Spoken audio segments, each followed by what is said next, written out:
الحمدللہ والصلاۃ والسلام علی رسول اللہ اما بعد۔ رسول کریم صلی اللہ علیہ وسلم کی سیرت کا اگر مطالعہ کریں تو نبی علیہ الصلاۃ والسلام نے ہر قسم کی برائی اور گناہ کو روکنے کے لیے جو طریقہ اور جو سنت ہمیں دی وہ یہ تھا کہ نکاح کو آسان کیا ہے۔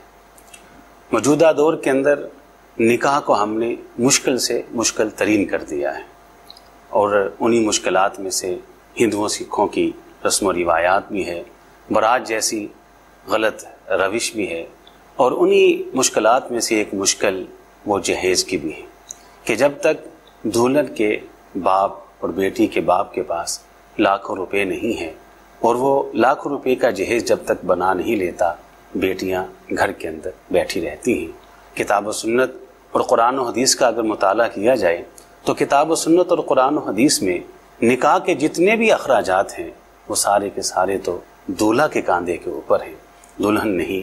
مجھے بتائیے کہ جس باپ نے 18 سال 20 سال 22 سال ایک بیٹی کو پڑھایا بھی ہے، لکھایا بھی ہے، اس کے کھانے کا اس کے پینے کا انتظام اور بندوبست بھی کیا ہے، کیا اس دولہا کے لیے اتنا کافی نہیں کہ اتنے سال تک اس کی امانت کو اپنے گھر کے اندر وہ اس کی پرورش کرتے رہے؟